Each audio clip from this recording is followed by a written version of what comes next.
You're watching Questing Time. This is episode 17, part 3. I'm your host, Paul Foxcroft, and this is for D&D players stuck in hell for the first time, not really knowing how to cope with it. The players have just crossed the River Styx, and they're currently on the hunt for Demon Ichor? Ichor? I don't know how to pronounce this. Demon Goo! But they're looking for that in order to fuel a magical plane-shifting tower that hopefully they will be able to get out of hell by using. As we've left it, the Rough Knight has currently taken possession of Phillin Blanks' pet drake, Squeaks, and appears to be marching towards a sort of nest of demons with the intention of throwing Squeaks in. Now, he hasn't explained his thinking here. No one knows what's happening. We're going to pick up as it kicks off. I mean, that's hell, I guess.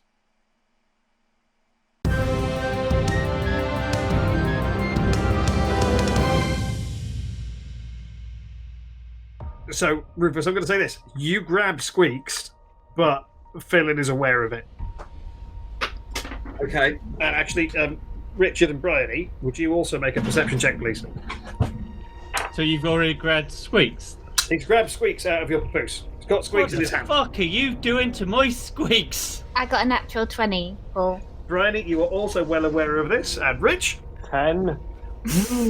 What sweet landscape!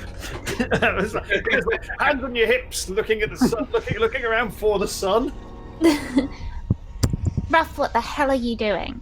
Seriously, we are meant to work as a team. I'm not listening. I am walking towards I'm stealthily walking towards the nest of but in a way where they can't. I'm doing. Squeaks! Noms! I turn around to Phillin, and I raise my great axe. What the hell are you doing, And I Ruff? say to him, "Get in the fucking boat!"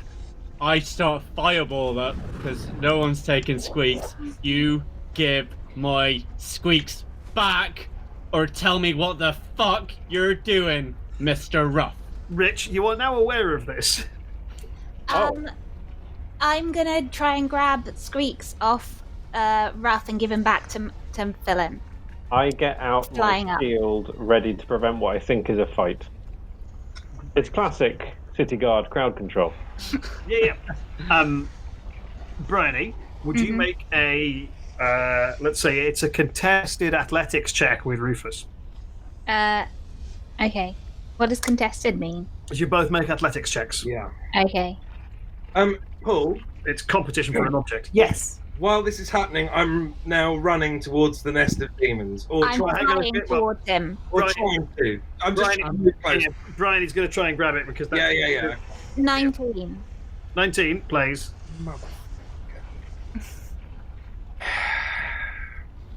Rufus, what did you get? Well, 14. Okay, right. So as you kind of try and run, as you try and turn and run, Claire snatches this little drake out of your hands, and you sort of stagger towards the nest of demons a little bit because your momentum takes you that way. So now Claire, Claire currently has the ball. Yeah, I'm passing it to Phillin, and I go to the boat. Phillin keeps Squeak safe, and then I'm going to cast Silent Image in front of between the pit and us, so that you just see the same. So that if the demons look up, they can't see us. Fuck. Sorry, Paul. I'm going to the So boat. I'm going to assume you guys can see through this. So what you see is one of these little demons, I say little, the size of people, just claw its way out and kind of go. I need to do my spell for Silent Image. Okay, can I see him do that? Yep. And then he just drops back into the hole unless you want to interrupt him. I say to. Am I close enough? How close am I to Phillin? I'm already halfway to the boat, I imagine. I'd assume like probably. I mean, it depends on how quickly we're going with all of this. I assume everything is happening relatively quickly, so probably if Claire's had long enough to cast a spell while that's just before that happens, Phillin's probably got like 2 turns of movement on you, but he's not very fast. So I'd say he's probably. Would you be running? Yeah. That or walking? I'd be pacey walking, I imagine, in a strop. What is your movement speed? It is. I'll say 25 feet. So I was going to say it was 3. It'll be 3. Call it 3 times that as he stomps off. Oh, right, so it'd be 75. He's 75 foot away. So about halfway back to the boat. I'm going to land between Ruff and Phillin, nearer Phillin than Ruff. Right. And just say, Ruff, you use your bloody words. We are working together. You've got a plan. You tell us. If Phillin likes it, he will help you. But you don't just grab stuff and do things. Right. And I'm meant to run my life on whether or not that fucking half-wit likes it. Oh, sure. Let's just fucking wait for him to do a wee dance. Meanwhile, we'll fucking die in hell. That's your plan, is it? Well, whoop-de-fucking-do. We all die anyway. We choose how we live. When we don't live alone, we live together. Aye, and die that way too under your command. Not under my command. We work as a team. No one's in charge. If somebody's no a commander, you sure seem to be telling me what to do a fucking great deal. I'm just trying to talk. Unlike you, who don't say anything. Guys. What's the point in talking when the people you're talking to have no fucking plan, no clue, no acumen, just a fucking random assortment of sparkles and muttered utterances? I don't know if you've been clocking any of this, but the moment anything turns up and starts swinging punches, it's me that's fucking taking the hits. Every time anything fucking wanders around, you lay down on the floor, he shits on a goose and he does a fucking reband. I'm fucking over it. There is a time to go, and if it's not when you're in fucking hell, when is it? Well, whilst they're arguing, I've decided to make my way towards the big custard hole, by the way. Cool. Well, hang on. As this is happening, so Phillin, you're kind of like, hang on, wait, why am I going back to the boat? I could just circumnavigate this dangerous thing. So you turn around and start walking back. So kind of like, if they're here and you've walked down here, you're kind of going that way, if that makes sense. A wide berth. Yeah. As this happens, go on, Richard. Well, I rolled a rough 20 on perception check, Great. and I assume I've noticed something while they've been arguing. Between Phillin gets to notice this as a freebie, as these two are continuing to shout, what you're aware of, and you're like, guys, sorry, just to be, I don't mean to, just this over we both turn to him and shout, "What?" And then between Phillin and the boat, there's a sort of sinkhole appearing in this mass of fingernails, and an enormous claw comes out and slams on the side of this thing, followed by a second one. And this large, dark, red, horned head is starting to crawl its way out of the fingernails. I clock it and look at Claire and say to her, we could be back on that boat by now if it wasn't for you. Well, blame me later. And I just run towards Phillin. We got to get out of here. I'm running away from the sinkhole. I'm running. I'm going to fly to make sure. Can I pick him up to move towards the yellow custard? Yes. Where are Jack and Ruff further away from the beastie? Who's nearest the beastie? Phillin is nearest the beastie. Yeah, then I go to Phillin. Rich? Where exactly are we in relation to this thing? Like very close. No, you, Rufus and Briony have started kind of like, think of it, top of the hill. Yeah. And then there's 150 feet away down the hill is boat. Yeah. Phillin is about 70 foot down the hill. And about 30 foot from the boat is where this thing has started to manifest. It's pretty big. Okay, I'm going to run towards... I'm going to give Ruff a look to be like, come on, man. And I'm going to run towards Phillin to try and help. Okay, cool. Phillin, as you do, Phillin is picked up by Claire and flown over your head away from this thing. See, I know we need to communicate better. I was going to another set of arms out of this thing's torso. Miss Claire, I'm going to say this. It's not nice here. Give me the container. I'm going to go get me some custard. You help them too, okay? Drop me off. Okay, I drop him right by the custard. Okay, well, it's going to take you a little while to get to the custard. I shout at Put them. me down and I'll... Actually, before we go any further, Richard, I should also point out, as you kind of take in the environment, what you can see is the big custard pool. You can see there's a couple of like humanoid figures near it who look like they're honestly having a nice chat. And they're also next to, and you're not sure how to describe them, a big beetle? Like maybe a couple of big insects that are just sort of like chilling out by the side of this pool. If you were asked to describe it, you would say that scene is pastoral, and this scene is imminently very dangerous. Okay. Run into the pastoral.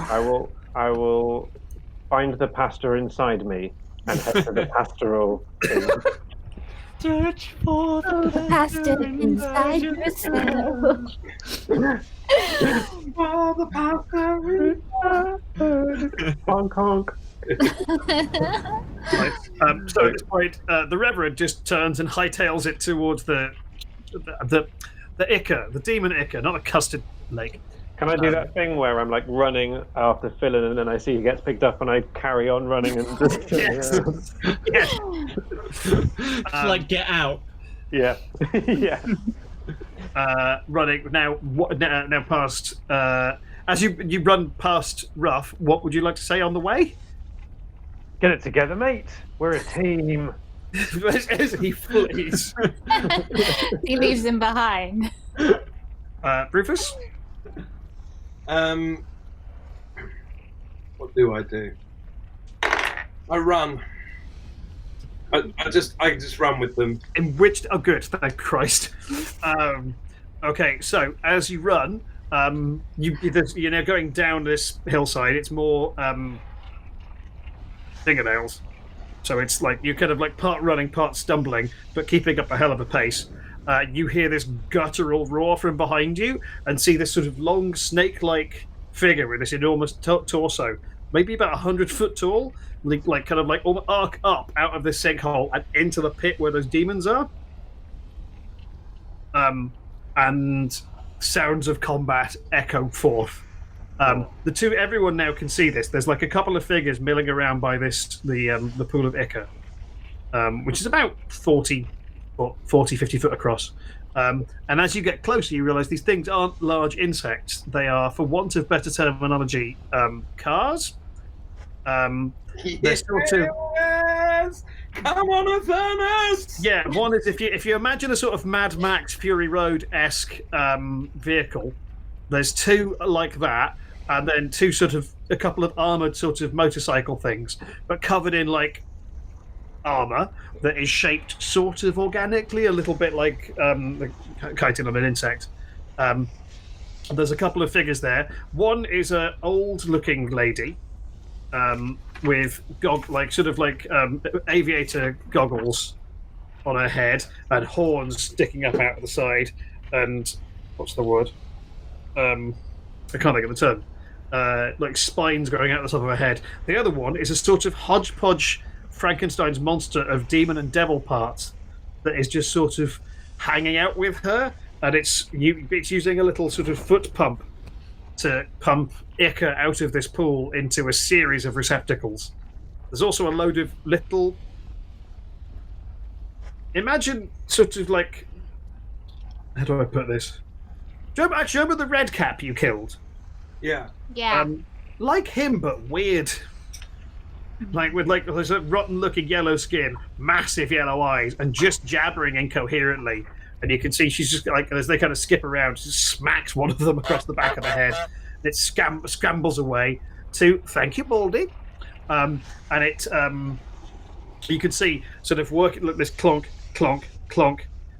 You can see two massive crow people hammering on the back of one of these vehicles as you make your way towards this. They show no indication that they've seen you. They're very much busying themselves with getting Ica out of this pool. Okay. What would you like to do? They can see it, we can't, right? Because we're running and they're... Oh, you can see, because you've kind of cleared all the obstacles, so it's just like a flat plane between you and this thing now. I'm going to imagine that I still had the chain on me, because at no point did we say we took off the chains. Yeah, I imagine you're kind of running, but you've basically got like chains wrapped around you and sort of like with this ability, like you can make it look like you're prisoners with relative ease. Yeah. You've kind of hiked your costume skirts up while you run, but you could go back into costume at any point. In that case, I basically start doing those things and hand the other end of the chain to Claire. I don't look her in the eye while I pass it to her. I land near the people and hold the chain and put Phillin down so he can hold Jack's chain. Yeah, I do, but I quickly yank Ruff's chain just a little bit. Okay. What's the Reverend doing? I'm going to grab his chain. Yeah, I'm being grabbed, I think, by Phillin. It's not enough to, like, piss him off, but it's enough to say... I'm also, like, the Rev has now kind of got into his character as prisoner a bit, and he's acting a bit too hard. Make a performance check. Oh, But you can have advantage. Okay. Oh, you know what? 19. I've got this idea that he's like just looking out in the middle distance. Yeah. And like doing a whole Count of Monte Cristo bit. Claire's really impressed by it. I would say Claire is actually convinced by it and like genuinely concerned. Anywho, as you're approaching, so Claire, are you flying? Are you walking now? I'm now walking. Okay. So Claire, as you are walking up with your Christ, you still look Matt looks like a shit you. With a mustache. With a mustache, with two prisoners. It's like you just hear well, what have we got here? Oh, well, hello, friends. As this woman sort of bobs energetically towards you, followed by this enormous Frankenstein monster thing. Hi, friend. How's your day? Oh, why, it's just peachy. Well, how are y'all doing out here? Here in the hot sun. Oh, Avernus, so hot. Mickey, go fetch me a mint julep. And this flesh golem just sloths off to the back of one of the cars. I spit at her. Shush, prisoner. Stop it. She catches it. Wow. In her mouth. Sorry about that. We're trying to train our prisoners to be more... And she spits back at you. What's your armor class? Take 3 damage. Would you say that's poison damage? No. Oh, shame. 3 damage. 3 damage. I just to get into character mimic this and spit on Jack. And then just sort of do one of those where we catch eyes and say, hey, I continue to monologue under my breath. We noticed you're getting some of the demon blood, or as we call it, custard, out of the pit. What you Oh, sure. Why didn't y'all say? Well, you folks are as clueless as the days never ended. Let me be fair to you. Oh, Mad Maggie here is simply collecting this stuff because it allows me to fuel my beautiful war machines here. They oh yeah, are beautiful. we thought that, but we accidentally put our foot in the river earlier, so our memory's a bit foggy and stuff. Yeah. I never try to bullshit a bullshitter. You under no circumstances have put your foot into the sticks, else we would not be having this conversation right now. You have passed the test. I believe you. I like this guy. He's an idiot. He's our best idiot. Well, you know, So what are you folks here for? You want some of this ichor for yourself? Yeah, please. I don't suppose you could help us just get some out of there and put it in this can? Well, sure, Mad Maggie can help you with any number of things, but Mad Maggie gotta get paid. Oh. What does Mad Maggie like to get paid with? Oh, Mad Maggie has particular interests, the like of which I do not think you will be able to serve. Although We know for a fact that this prisoner gives a good foot rub. And I point to Jack. Life is full of pain and suffering. We know this Colour because Mad Maggie intrigued. he has. Although I'll say this one more time, small fella, you interrupt me once more and I'm gonna throw you in that damn lake. Please, Mad Maggie, you were saying. Well, it occurs to me, I'm a collector of sorts. I have a vested interest in artifacts, memorabilia concerning the good lady Zoriel, who is, of course, as we know, dominant over this level of hell. Mhm. I have amassed that. I start laughing, like maniacally. She shoots you a look, but then resumes like, I have amassed a collection of items by which it's a point of pride with me. However, one of my collection has been stolen of late by a pair of demons. What But if was you were inclined to fetch it back for me, well, one, I would get to see a little bit of sport, and two, I would owe you a bone. what exactly was stolen from you, Mad Maggie? And do you know whereabouts these demons are? Nothing complicated, simply a trinket of mine, just an ornament, one might say. Small statuette, you know the kind of thing I mean. No statue of Zoriel from back in her angel days. All right, yeah, I know. I think they might really piss her off. She knew I had it. Okay. As for where it is, Mickey! Mickey! Bring the little one! And the golem lollops over with one of these little red cap-wearing guys whose wide yellow, like bright wide yellow eyes, with like pupilless, I should point out. I was like, yeah, I believe Archimedes here knows where it is, so he'll be able to guide you. Oh, great. Okay, so we go get that. Him as a compass of sorts, and I do not need him back. Sure. Like, okay, so we'll take him, go get you a trinket, and then you'll help us get... Should I leave you with the canister so you can fill it up in the meantime, or...?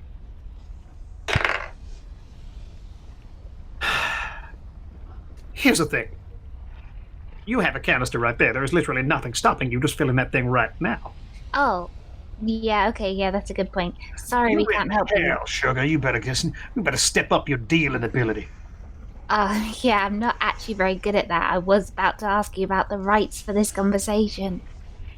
No, all of those rights will remain exclusively with me. Damn it! Yeah, I gotta get better at this. But you can lease them? Huh? Nice. No, it's really alright, Mad Maggie. I'm just gonna fill up this. I'm sorry your trinket got stolen, though. Normally, we would help with most things, but we're kind of on a schedule, and one of us is really pissed off about that. That's me. The one in charge. I look Maggie in the eye and I say, I'll do it. Could I just take Ruff over to one side, so now you want to do a side quest? Don't want anything. Maggie, if you set me free from this being a prisoner bullshit, I'll find your item for you. So just to be clear, you want me to set you free from pretending to be a prisoner so you can avoid the attentions of devils? Done! Well, now, son, you owe me a boon. I whisper to Jack. The chain She's away. good. You see what you just done? You made It yourself... occurs to me that this group might be underestimating Mad Maggie a little bit. I live in hell. I'm sorry, well, Mad with Maggie. things like that, you wouldn't fit in anywhere else. Ruff, you are making And this... she roars with laughter. Mickey! Get this here bearded fella, Mitt Julep.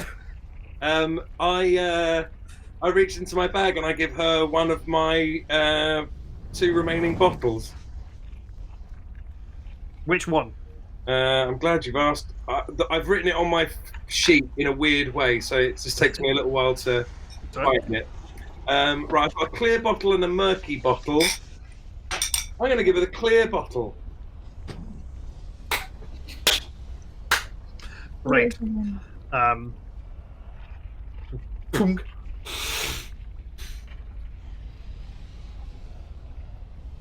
Well, Well, doesn't this change things?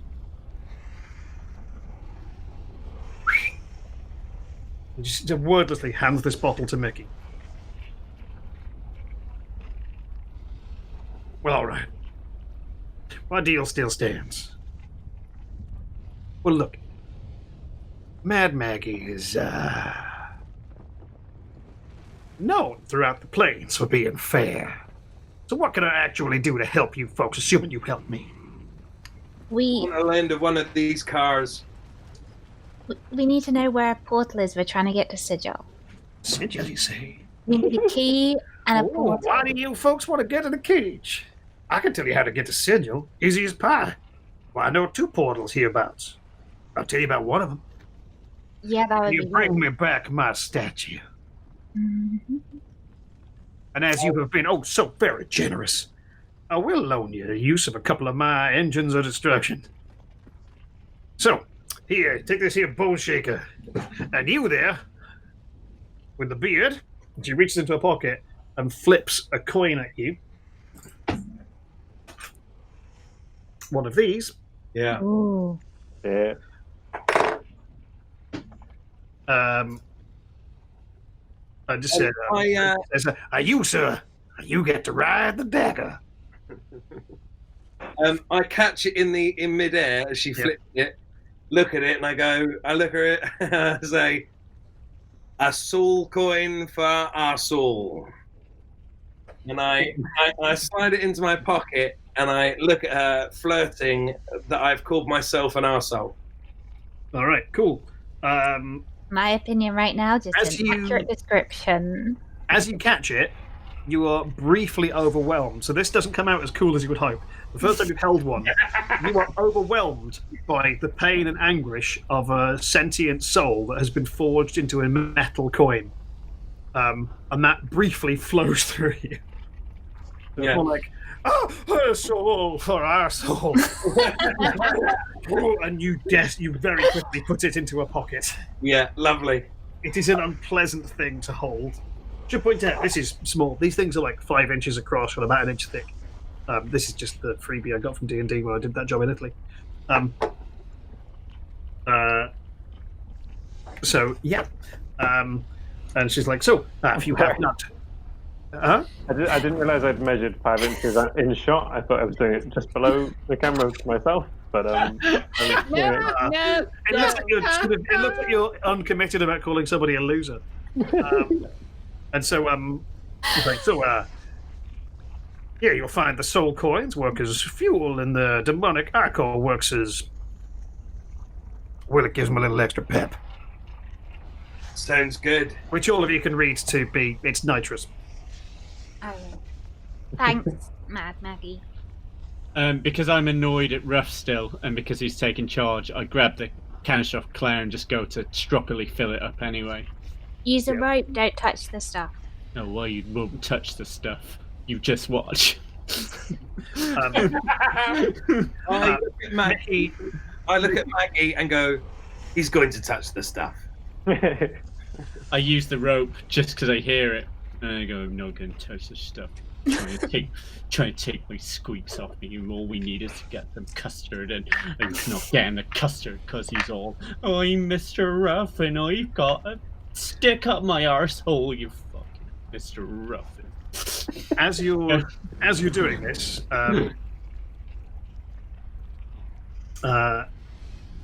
Clonk, one of the 2 Kenku, the Birdmen, wheels around what is apparently basically a sort of armoured motorcycle. And on the back of it, there's a saddle and a 5-inch big slot for a soul coin to go in it.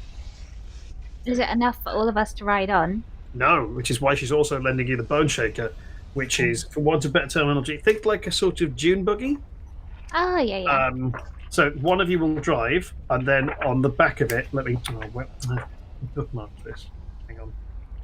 On the back of it is a where are we? There's a harpoon gun, and so there's like a gunner's position and a passenger seat. Okay. And the thing has enormous scythes on the wheels. And Sure, it's got massive oversized wheels for crushing stuff. Whereas the dagger, as it's called, which if you think about, imagine it in black and more like an insect has designed it, but think the motorcycle from Akira. Paul, what skill do you use for driving one of these things?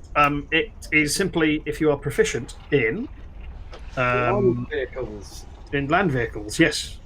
If only we had someone who was proficient in land vehicles. Which I believe you are. Wait Who is Paul? Controlling them is, I think it's basically straight dex rolls. Okay. Okay. If you've got proficiency, you add your proficiency bonus.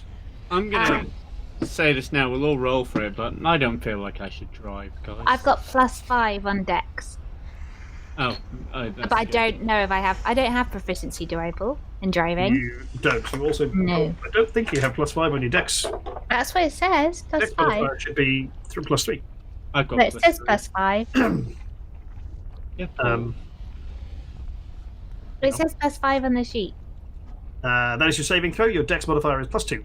Oh, it is +2, so I shouldn't drive. What is yours, Jack? +3. Well, I don't have a proficiency in driving, but I do have a proficiency in religion. So if we believe really hard, If you worship this vehicle as a deity, Also, it worked for me with an airship, so Yeah. true. My dex modifier is bad. It's -1. So, Phillin, you're driving. Great. can we just assume that I've got the custard by now, just for ease of things? when you say you've got the custard, I've lowered a rope in with the container. Yes. Container. Container. Filled it up. Not touched anything so far. Yep. Sure. Are you willfully touching the liquid? No. Okay. In which case, yes, you now have a container full of demonic ichor. Okay. So, should we drop that off with a Halcyon and then go find this little statue? And then, yeah. Oh, I think you'll be dealing with my particular request first. You're I would not like to be kept waiting. Okay, then we'll go for the statue. We're doing that first. If we make a deal, we make a deal. We'll do the statue first. Then we go drop stuff off. Phillin, you alright to drive? I know I you am, haven't- and I'd just like to ask you there, Mad Maggie. Say I brought it back instead of Mr. Ruff. Would you have anything to sweeten the deal? No, why? Okay, Why the would I- bet is on. Thank you, Maggie. The bet No, I'm is genuinely intrigued. Why would you think I would offer you a better deal than somebody else? What do you have that would make it more appealing to me? I have a big lot of joy in my heart. Claire gives Phillin a hug. It's so sweet. While this is happening, I've just body language-wise sidled so that I'm now more side on with Maggie, looking back at this. Right. Look, like Mad Maggie, thank you for the tips and stuff. We'll get going. Can we take your guy then to guide us? Yeah. Oh, she just throws this. You're with us, thank you, pal. Who's catching him? Claire. I'll catch him because I can fly, pick him up, and I'm so strong. Sure. Question as well: what skill is needed for the firing of the harpoon? The firing of the harpoon is a. It's a ranged weapon attack, so it's dexterity. But it's got a standard. It's just got a standard. Plus, it's a +7 to hit, so it's your dex +7. No, I can't be right. It's just a flat +7 to hit. Doesn't matter your dex. Then I'm gonna go for weapon. I think -1 dex. You should probably just be in the passenger seat. Also, like, you look the most like a prisoner. No offense. No, I've been really working on it. It's good. Wait, so you don't want me to like man the guns, which is clearly the other seat in the car? No, there's 3. You're the passenger. Phillin's going to drive. I'm going to man the guns. All But right. you're still a vital part of this team. Even though it sounds like all you're doing is sitting in a passenger seat, I don't want you to feel like you're not a vital part of the team. You know, you're pretty patronizing for a devil. I'm not a devil. I'm a tiefling. Claire walks off. Logistically, can I drive this? Just before we finish this conversation. Just being sure. Oh, well, one of the, if there's any questions, one of the two Kenku comes across. Sorry, very stony there, Briony. Very sorry. That's all right. One of the two Kenku comes across and basically explains how this works. The other one does it for Ruff. The Kenku are weird in that they speak exclusively in phrases they've heard before. So you know in the movies how Bumblebee in the Transformers movie speaks in clips of radio bits? They don't have their own voice. So they just speak, it's like they speak in hundreds of different voices. And some of them are yours coming back, like for certain words that they've heard you use. Make a performance check, Paul. No. So, yeah. Is it basically a soundboard? Effectively, yes. Yeah. But they kind of like free form explain how these work. Yeah. Is everyone getting in or on the vehicles? Yeah. Okay, while that's happening, I walk back over to Maggie. Mm-hmm. But while this is happening, while everyone's doing this, one of the Kenku is basically using sort of like leather straps to strap this little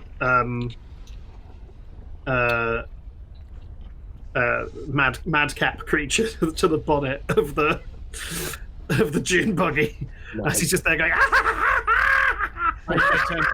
and pointing.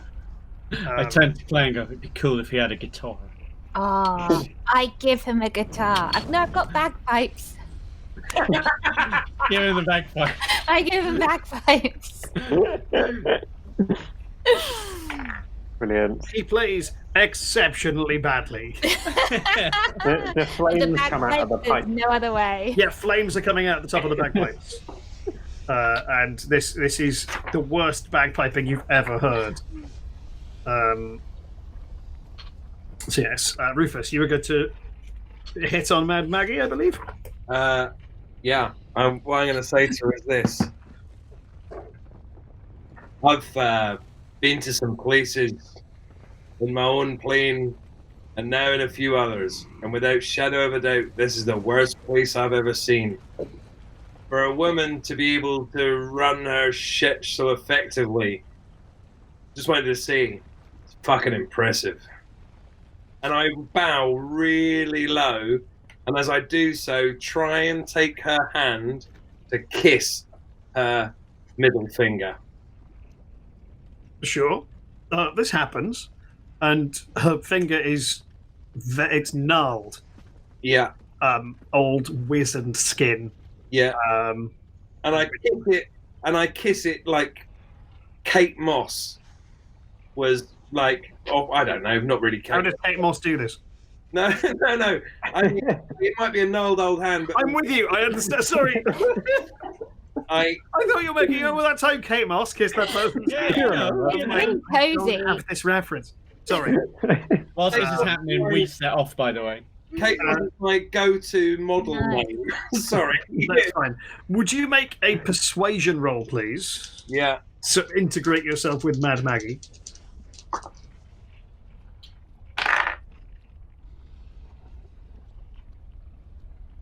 $11. Oh, sugar. Better men than you have tried and died. Aye, and I bet they were smiling when they did. If you stick around long enough, you can ask him yourself. And she just lifts up one of her jackets and reveals a sort of a black glass bottle on her hip. As you see it, a chill runs down your spine. Oh. As you actually, Ruff, you recognise some aspects of it are similar to the bottle that you were pulled into for a short period of time and then released from. Yeah. You would guess that the time served in this bottle is longer. Yeah. There's a cork chained to the top of it. Yeah. And I look at her and I say, aye, and I've drunk stronger.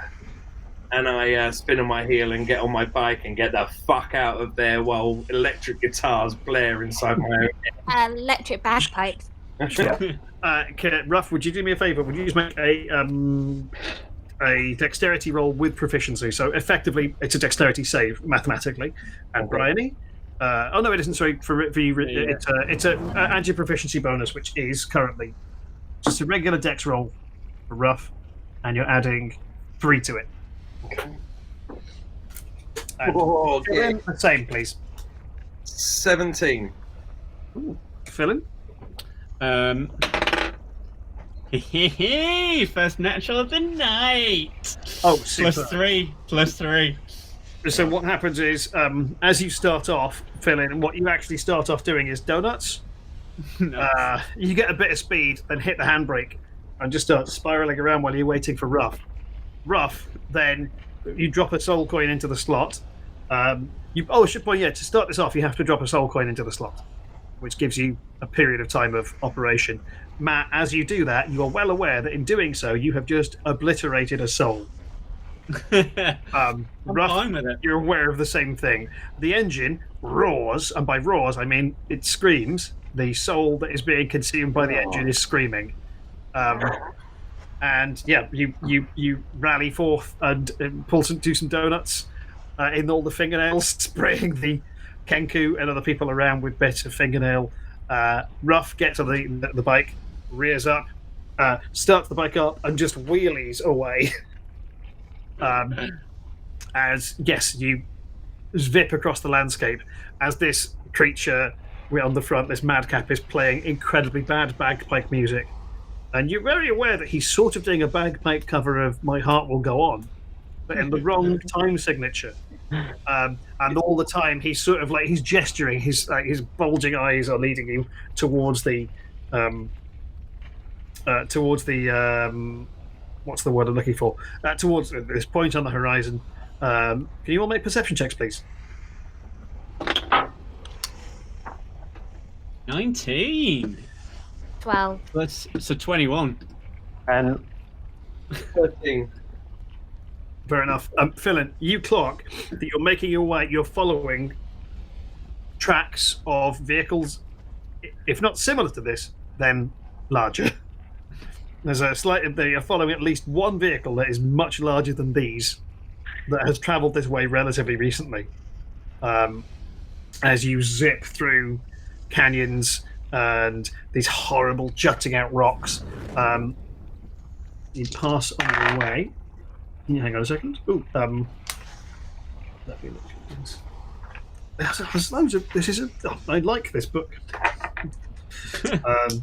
For anyone wondering where the reference is, this is on getting loads of this stuff from Baldur's Gate Descent into Avernus, which I really enjoy. While you're doing that, Paul, can I check, is anyone low on hit points? Other than... 28, one off max for me. I'm on 15. I'm 26 of my 44. I'm just below half, 32. Mm-hmm. I'm wondering whether I should do any healing. Maybe on yourself if you've only got 15. Possibly, it feels so selfish. You're in hell. Go with it. Okay, I'll do something that doesn't cause a lot of spell slots. How much time has elapsed since we've left the tower, Paul? Oh, like since you left the tower, probably maybe an hour. There's my. You're getting onto an hour. Like your costume's imminently about to vanish, but hasn't just yet. Should I I'll re-costume then. Alright. Okay. If only because the chat has requested it. There is now a bag of hang on. There's now a. Oh shit! Natural 20. There is now a very good bagpiping version of Highway to Hell being played. Which is, if anything, maybe a bit on the nose. We thought we weren't going to get that Edinburgh feeling this year, guys. Yeah. As you are riding or driving your way, you're very well aware of this enormous smoky dust cloud billowing across the landscape towards you guys, which just envelops you guys, and you have to slow down. a little bit to negotiate the landscape, and as you do, that seems like a perfectly good image to end the session on. As you drive into mists and smoke in pursuit of demons while re-driving infernal engines. Oh, thank you, Plebby Rob. That's a big cheer. So yeah, next session we get to do vehicular combat as you engage two demons who've stolen one of Maggie's rides. You also get to maybe find your way out of hell if you're clever and don't piss off Mad Maggie.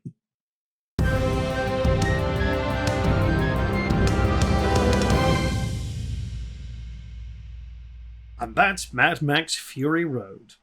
As the players jet off into the sandstorm across the fingernail deserts of hell, and I relax from playing Mad Maggie, which I cannot stress enough. I really like playing Mad Maggie. She's very fun to be. And a number of people have told me that they don't like it when I do the voice. That's fine. I'm not playing her to be nice. I'm playing her as a malevolent entity. Played for and got. Next week we get to do a whole bunch of stupid vehicle combat stuff, which I'm very excited about. I think it's a really fun session. And high octane in every sense of the word. Thank you so much for watching. As we approach 20 episodes worth of stuff. It's been really interesting going back and watching the show, both and seeing how the players' approach to D&D has changed, how I've changed as a DM, how the community has grown, and it's been a lovely thing to be part of, and continues to be a lovely thing to be part of. I wasn't saying that in a terminal way. Please like and subscribe; it really helps the channel out. Let us know in the comments high points or more stuff you'd like to see on the channel. I'm always open to suggestions. And we will see you around the Discord or various comment sections of various websites. Thanks for hanging out. Feel like I got weird at the end.